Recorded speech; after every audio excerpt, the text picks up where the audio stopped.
अब आवाज़ होपफुली आ रही होगी। हमारा कोड ना बहुत ज़्यादा मॉड्यूलर है, यानी ये जो मेन सीपीपी फाइल है, ये देखो, ये तो इतनी छोटी सी है। ये हमने लाइब्रेरीज इंक्लूड की हैं जो सी प्लस प्लस की अपनी हैं, और ये हेडर फाइल्स हमने इंक्लूड की हुई हैं। दरमियान में यूजिंग नेम स्पेस डाल दिया हुआ है ताकि बार बार एसटीडी ना डालना पड़े। अच्छा, अब ये काम किस तरह से करता है सब कुछ, इसकी मैंने पिक्चर ली थी, बल्कि इसको मैं रन ही कर देता हूँ।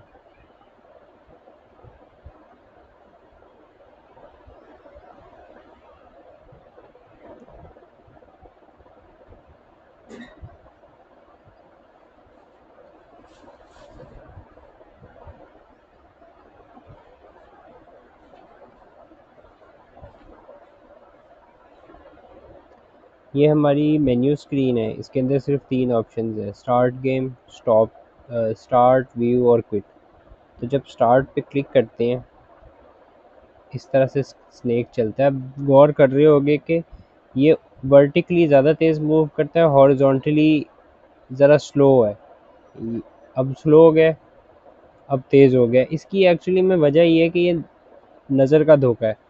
वर्टिकली जो है ना, ज़रा स्पेस होती है करेक्टर्स के दरमियान में, तो इस तरह लगता है कि वो तेज़ हो गया है, लेकिन एक्चुअली में वो स्पीड उसकी वही होती है। अच्छा, अब ये नीचे स्टार देख रहे हो, ये इसका फूड है। ये फूड खाएगा तो ये बड़ा हो जाएगा। अब इसके अंदर 4 आ गए। अब ये ज़्यादा हो गया, देखो नीचे स्कोर भी बढ़ता जा रहा है जितने ज़्यादा आप खाओगे। तो ये होता किस तरह से है, यानी कमांड लाइन तो सिर्फ प्रिंट करवाते हैं चीज़ों को, उसके ऊपर हम इस तरह से एनिमेशन कैसे लगा रहे हैं। एक्चुअली में एक बड़ा ही जीनियस सा तरीका है, मैं भी दिखाता हूँ। सबसे पहली चीज़ तो ये है क्या चीज़, हमने ना एक प्लेन बनाया है। जैसे ये 0 0 पॉइंट है, ये 0 1 है, यानी एक्स एक्सिस यहाँ पे पूरा ज़ीरो हुआ हुआ है, सॉरी वाई एक्सिस यहाँ पे पूरा ज़ीरो हुआ हुआ है, एक्स यहाँ ज़ीरो है, 1 2 3 4 5 6 7 9, ये 20 तक जाता है। ये वाला जो कोना है ना, इसमें एक्स की वैल्यू 20 है, वाई की वैल्यू 0 है।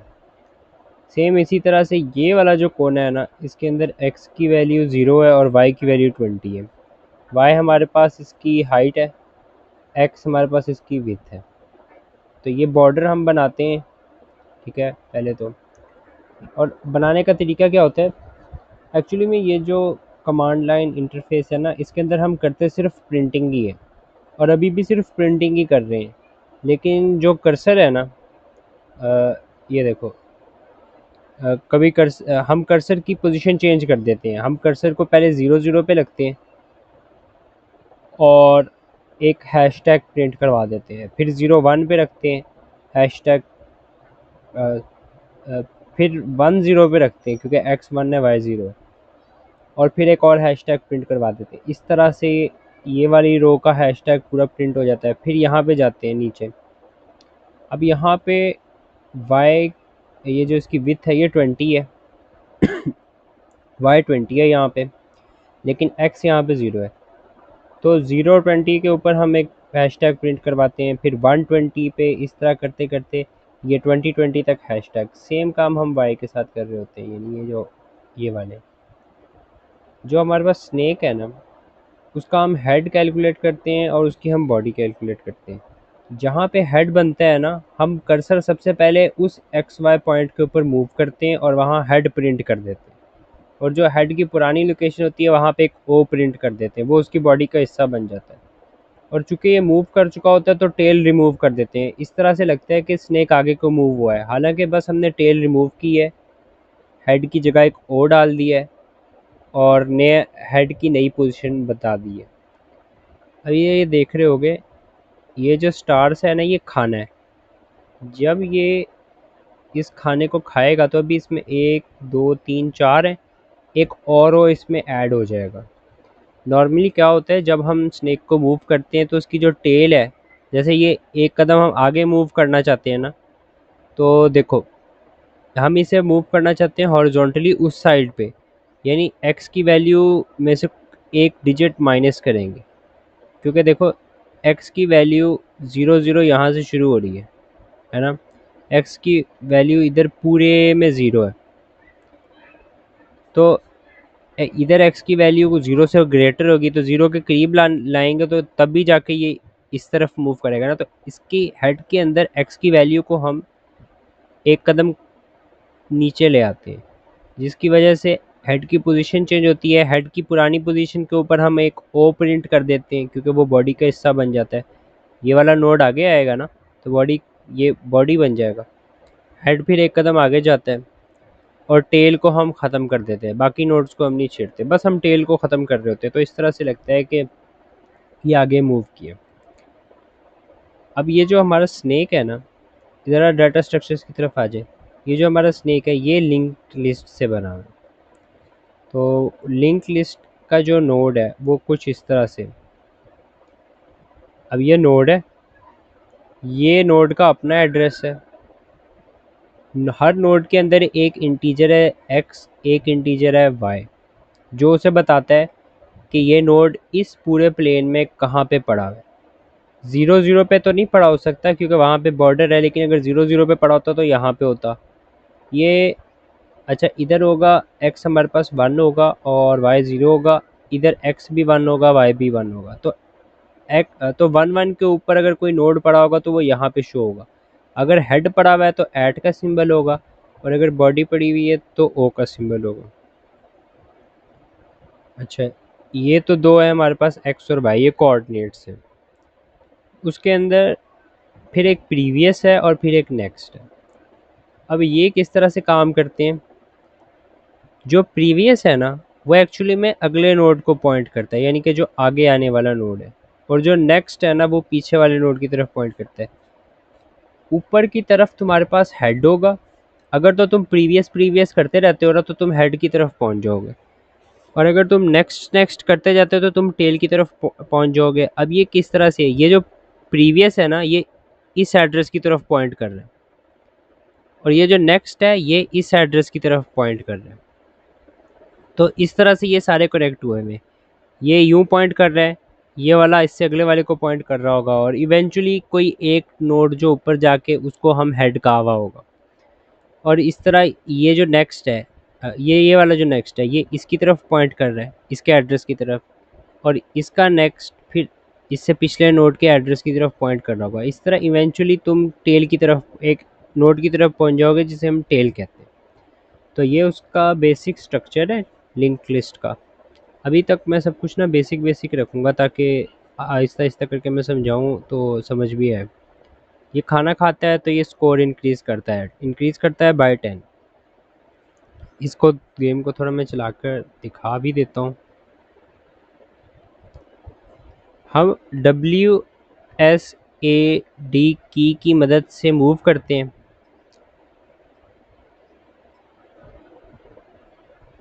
ये होता क्या है कि हमारे पास ना प्रोग्राम हमेशा एक्टिव नहीं रहता। प्रोग्राम बहुत ही थोड़े वक्त के लिए एक्टिव होता है और फिर पॉज हो जाता है, फिर बहुत थोड़े वक्त के लिए एक्टिव होता है, फिर पॉज हो जाता है। ये जो पॉज वाला टाइम है ना, ये है कि यूज़र को हम कोई टाइम दें इनपुट देने के लिए। यूज़र W दबाता है तो एकदम से जो स्नेक है वो ऊपर की तरफ मूव करना नहीं शुरू कर देता। पहली बात तो ये जो एक्टिव विंडो है ना ये इतनी छोटी है कि यूज़र कभी भी इसके अंदर इनपुट दे नहीं सकता। यूज़र हमेशा इस टाइम विंडो के अंदर इनपुट देगा जहाँ पे प्रोग्राम हमारा रुका हुआ होगा। ये लेकिन टाइम विंडो, स्टॉपिंग की टाइम विंडो इतनी छोटी है कि पता ही नहीं चलता कि ये प्रोग्राम रुका हुआ है। भी मैं दिखाता हूँ, इस टाइम विंडो को थोड़ा मैं बड़ा कर देता हूँ।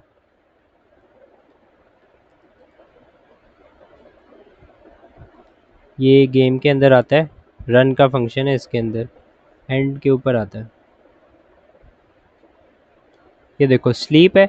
आर्डिनो के अंदर जब हम कोड करते थे तो वहाँ पे डिले का फंक्शन यूज़ करते थे, ये एग्जैक्टली वही चीज़ है, बस ये स्लीप के लिए। अब ये 1.2 सेकंड्स के लिए डिले कर देगा।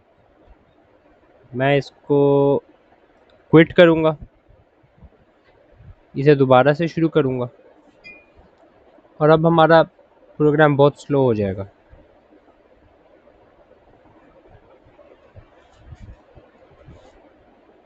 इसको स्टार्ट किया, ये देखो ये कितना स्लो हो गया। मैंने नीचे का बटन दबाया तो ये जा रहा है। अब मैं स्पैम करने लग जाता हूँ, कुछ नहीं होता।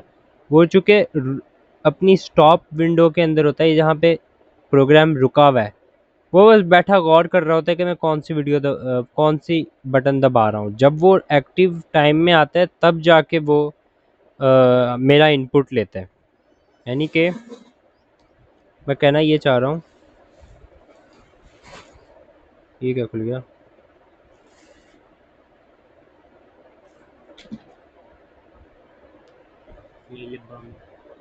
इतने हिस्से के अंदर ये वो वाला हिस्सा है जहाँ स्नेक हमारा रुका हुआ होता है, ये वो वाला हिस्सा है जहाँ पे स्नेक हमारा चलता है। अब ये जो रुका हुआ हिस्सा है ना, इसके अंदर मैं इसे इनपुट देता हूँ और ये कुछ करता नहीं है उस इनपुट के साथ, ये चुपचाप बैठा रहता है। ये जैसे ही अगला बम्प आता है ना, ये देखता है कि मैंने इनपुट क्या दी थी, फिर उस इनपुट के हिसाब से स्नेक को मूव करता है और फिर चुप होकर बैठ जाता है। इससे फ़ायदा ये होता है, अगर तो तुम बटन मैश करने लग जाते हो, डब्ल्यू दबा रहे हो, कभी एस दबा रहे हो, कभी ए दबा रहे हो, कभी डी दबा रहे हो। फ़र्ज़ करो अब तुमने डब्ल्यू दबा दिया है, ठीक है, स्नेक को जो है डब्ल्यू जाना चाहिए जब वो इसको हिट करेगा। लेकिन थोड़ी सी देर के बाद अब तुम एस दबा देते हो, अच्छा अब तुम डी दबा देते हो। अब वो क्या करेगा, वो जो है जैसे ये विंडो हिट करेगा ना, वो देखेगा तुमने लेटेस्ट बटन कौन सा दबाया है और फिर उसके हिसाब से स्नेक को मूव करेगा। मैं एक बार दोबारा दिखाता हूँ। मैं डब्ल्यू दबाता हूँ, कुछ नहीं हुआ। अब इसने डब्ल्यू की तरफ अब ऊपर की तरफ मूव किया। मैं ए दबाता हूँ, कुछ नहीं हुआ। अब ये साइड के ऊपर मूव किया है।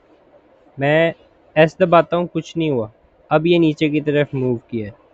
ए दबा के डी दबा दिया, डब्ल्यू दबा के एस दबा दिया।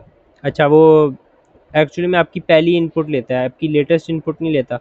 अगर तो डब्ल्यू दबा के एस दबा रहे हो ना आप, तो क्योंकि पहली इनपुट आपकी डब्ल्यू थी, इसका मतलब है कि वो पहली इनपुट ही आपकी लेगा, उसके बाद आप जो मर्ज़ी दबा दो।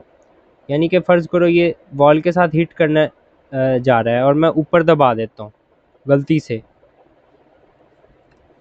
तो और मैं एन मौके पे चेंज करना चाहता हूँ तो मैं कर नहीं सकूँगा, क्योंकि मैंने उसे इनपुट दे दी थी कि साइड पे जाओ, और वो हिट कर जाएगा। अच्छा इसके थोड़ा और कोड मैं दिखा दूँ। इसके अंदर जो मेन कोड है ना, ये go to X Y function है। यानी हम उसको या इस फंक्शन के अंदर एक्स और वाई दो कोऑर्डिनेट्स देंगे और वो हमारा जो कर्सर है ना, वो उन एक्स वाई के अंदर लेके जाएगा। मैं 0 0 उसे दूंगा तो मेरा कर्सर यहाँ ले आएगा, मैं उसे 20 20 दूंगा तो मेरा कर्सर यहाँ ले आएगा, मैं उसे 0 20 दूंगा तो मेरा कर्सर यहाँ आ जाएगा, मैं उसे 20 0 दूंगा तो मेरा कर्सर यहाँ आ जाएगा। इस तरह करके मेरा कर्सर वो मूव करता है, और कर्सर को मूव करते हुए हम स्नेक को ड्रॉ करते हैं, कर्सर को मूव करते हुए हम फूड को ड्रॉ करते हैं, कर्सर को मूव करते ही सारे काम करते हैं। तो ये जो फंक्शन है गो टू एक्स वाई, ये बहुत इंपॉर्टेंट है। ये इनलाइन इतना ज़रूरी नहीं है, इसको तुम अगर इग्नोर भी कर दो ना, समझो कि ये वॉइड ही करके है, तो भी इजी है। बस ये है कि यहाँ पे इन्होंने एक ऑब्जेक्ट डिक्लेयर कर दिया हुआ है अजीबोगरीब सा, यानी ये लाइन ज़रा समझने वाली है, जीपीटी से कह के इसका थोड़ा सा रट्टा लगाना पड़ सकता है। बेसिकली ये एक्स और वाई जो है ना, हमारे कर्सर को दे देता है, कर्सर का नाम हमने सी रखा हुआ है, और फिर ये जो फंक्शन है ना, ये सी को जो है ना अपनी जगह पे प्लेस कर देता है। अभी हम बस अपने कर्सर के अंदर इंफॉर्मेशन डाल रहे हैं और ये फंक्शन उस इंफॉर्मेशन की बेस पे कर्सर को मूव कर रहा है। तो बस ये दो फंक्शन ही इसके अंदर हमने यूज़ किए हैं। और जो हमारा मेन फंक्शन है ना, पहले मैं वो दिखा दूँ। ये तो बहुत ही सिंपल है। इसके अंदर ये गेम इंस्टेंस को थोड़ी देर के लिए इग्नोर कर देते हैं, इसको भी इग्नोर कर देते हैं। ये तो है कि भाई रनिंग ट्रू के हमारी जो गेम है, ऑब्वियसली जब शुरू में हमने उसे चलाया है तो फिर रनिंग उसकी ट्रू हो जाएगी। जब आप स्नेक अपनी बॉडी को हिट करेगा तो ये वेरिएबल हम फॉल्स कर देंगे, या अगर स्नेक बॉर्डर को हिट कर जाएगा तो हम इसे फॉल्स कर देंगे। तो ये वाइल लूप जब ख़त्म हो गया ना, तो बस फिर हमारी गेम भी ख़त्म हो जाएगी। अच्छा, तो स्विच केस के ज़रिए से हमने इसको डिवाइड किया हुआ है। सबसे पहले तो हम उसे मेन्यू शो करवाते हैं, वो जो शुरू के अंदर मेन्यू, ये वाला जो मेन्यू है ना, ये शो करवाते हैं। ये फंक्शन ये काम करता है, ये बस डिस्प्ले करवा देता है। और उसके बाद ये फंक्शन जो है यूज़र से इनपुट लेता है 1 2 या 3 की, क्योंकि देखो 1 2 और 3 की ही इनपुट है इसके अंदर। अगर मैं कोई और उसे इनपुट देता हूँ तो वो गलत इनपुट हो जाएगी ना। तो वो एक किस्म से एज केस है, और हमने हैंडल किया हुआ है किस तरह से, गेट मेन्यू चॉइस के ज़रिए से। ये देखो, ये तब तक इनपुट लेता रहेगा जब तक यूज़र जो है इनपुट ठीक तरह से देता नहीं है, यानी कि ये इस तरह कर नहीं करता। अगर तो यूज़र ठीक इनपुट दे रहा है ठीक तरह से, तो फिर ये हमें चॉइस रिटर्न कर देता है। अगर तो यानी कि ये पॉसिबल है, जो यूज़र ने इनपुट दिया है अगर तो वो चॉइस वेरिएबल के अंदर जा सकती है, और ये कोई इंट है, अगर तो वो एक इंटीजर है ना तो फिर ही ये हमें चलने देता है। अगर तो वो कोई कैरेक्टर दे देता है ना, तो ये इफ़ स्टेटमेंट नहीं चलती। जो यूज़र ने इनपुट दी होती है वो क्लियर कर देते हैं, उसे इग्नोर कर देते हैं, और उसके बाद प्रिंट करते हैं आपने गलत इनपुट दी है, और ये वाइल लूप दोबारा चलना शुरू कर देता है।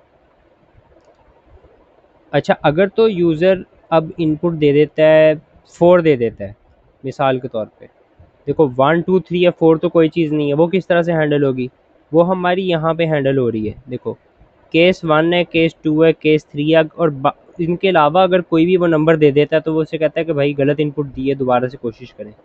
1 सेकंड के लिए ब्रेक लगाओ, और उसके बाद वाइल लूप से आप निकल जाओ बाहर, यानी कि ये स्विच केस से आप बाहर निकलो, और वाइल लूप दोबारा से चलेगा आपका।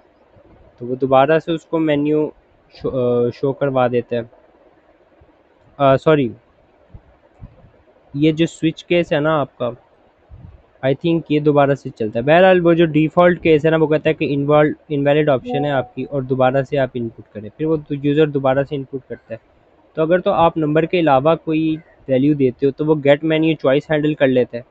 ये इंश्योर करता है कि आपका जो वेरिएबल है चॉइस, उसके अंदर एक नंबर ही आ रहा है। उसके बाद यहाँ पे हमने इंश्योर किया हुआ है कि वो नंबर 1 2 3 के अलावा अगर कोई है तो यूज़र से कहें कि दोबारा इनपुट करो। अगर तो 1 इनपुट करता है, तो देखो गेम का इंस्टेंस हमने बनाया था, ये वैसे ही नाम है बस गेम का, ये गेम की क्लास है। इसके अंदर सारे गेम के फंक्शन है कि गेम किस तरह से रन करनी है, गेम एंड किस तरह से होगी। तो ये हमने उस क्लास का एक ऑब्जेक्ट बना लिया है। अब ये उस ऑब्जेक्ट के अंदर एक फंक्शन है इनिशियलाइज़ का, ये गेम को ऐसे इनिशियलाइज़ कर देता है, यानी कि बॉर्डर ड्रॉ करके, बॉर्डर ड्रॉ कर लो अपना, जैसे ही नहीं, वह खैर भाई बॉर्डर वगैरह तो नहीं ड्रॉ करता, लेकिन जो बेसिक बेसिक चीज़ें हैं ना, ये वो सारी हैंडल कर लेता है। अभी कुछ ड्रॉ नहीं करता ये, क्योंकि ये यूज़र ने भी सिलेक्ट नहीं किया ना, उसको सिलेक्ट तो यहाँ पे करेगा। ये जो रन है ना, अब ये बॉर्डर ड्रॉ करता है। पहले तो आपने इसका ऑब्जेक्ट बना लिया, इनिशियलाइज़ कर दिया, उसके अंदर जो भी बेसिक बेसिक वेरिएबल्स हैं जो बार बार यूज़ होंगे उनको वैल्यूज़ आपने दे दी।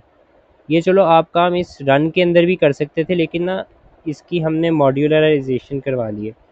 मॉड्यूलराइजेशन का मतलब है कि मुख्तलिफ़ चीज़ें जो आपस में अनरिलेटेड है ना, आप उनको अलग-अलग कर दो। इनिशियलाइज़ करवाने के लिए जो कुछ है उसके लिए अलग कर लो, रन करवाने के लिए जो कुछ है आप उसको अलग कर दो, यानी कि चीज़ें आपस में मिक्स ना हुई हो, उनको आपने प्रॉपर्ली सेपरेट किया हुआ। अच्छा, जो पहली गेम है वो तो बस रन करवाती है, जो पहला केस है उसके अंदर बस रन होता है। और जो दूसरा केस है ना, अब ये सिस्टम CLS, जब भी आप कमांड लाइन के अंदर CLS दबाते हो ना, तो वो सब कुछ क्लियर कर देता है। तो ये वही काम कर रहा है, सब कुछ ये क्लियर कर देता है, और उसके बाद हाई स्कोर दिखाता है, क्योंकि जो नंबर 2 है वो हाई स्कोर के लिए, उसके बाद वो हाई स्कोर दिखाता है। उसके बाद एंड पे कह देते कोई भी की प्रेस करें, जैसे ही वो कोई की प्रेस करता है, ये वेट करता है कि कोई की प्रेस कर दे। जैसे कोई की प्रेस करता है वो इसे ब्रेक करता है और आपका ये लूप दोबारा चलना शुरू कर देता है। अच्छा, अगर तो आप क्विट करना चाहते हैं तो वो ये रनिंग को फॉल्स कर देते हैं। ये जो रनिंग है, ये जब एक बार फॉल्स हो गया तो आपका वाइल लूप ख़त्म हो जाएगा। तो इस तरह से आप निकल जाते हैं। अब ये तो था हमारा स्नैक डॉट सी के अंदर, ये तो मोटी मोटी चीज़ें मैंने बता दी हैं। अब तुम कह रहे हो कि यार ये रन फंक्शन के बारे में भी बता दो। दरअसल ये जो अगर मैं रन फंक्शन के अंदर जाता हूँ ना, तो देखो ये रन फंक्शन है, ठीक है। पहली बात तो ये इसके अंदर सारे इतने फंक्शंस हैं। गेम की क्लास हमने बनाई है, उसमें बड़ी बेसिक चीज़ें, इतना कुछ उसने प्राइवेट रखा हुआ है। उसके बाद ये नीचे सब कुछ उसने पब्लिक रखा हुआ है। ये एक रन का फंक्शन है, और जितने भी फंक्शन पीछे हैं ना, वो इसके अंदर किसी न किसी तरह से यूज़ कर रहे हैं। जैसे कि देखो ये इज़ ऑपोजिट का फंक्शन है, अब ये पीछे कहीं इसने डिफ़ाइन किया हुआ है, ये देखो। और ये अब इसके अंदर इस तरह यूज़ कर रहा है। तो अगर मैं रन समझाता हूँ तो मुझे उसके लिए फिर ये समझाना पड़ेगा। तो इसको ना हम छोटे छोटे बिट्स एंड पीसीस में करके इसकी वीडियो बनाऊंगा। अभी भी कुछ 20 मिनट हो गए हैं, तुमने अपने एग्ज़ाम्स की तैयारी भी करनी होगी, लेकिन छोटे छोटे टोटों के अंदर करके ना मैं समझा दूंगा। तो अभी के लिए तो बस इतना ही कर लेते हैं कि इसके अंदर मैंने बेसिक तुम्हें चीज़ें बता दी हैं। एक ये फंक्शन रह गया है शो मेन्यू का, उसके अंदर बस ये ऐसे ही करता है कि सिस्टम को क्लियर कर देता है और उसके बाद ये ऐसे प्रिंट कर देता है। बस यही काम करता है ये, इसका और कोई इतना काम नहीं।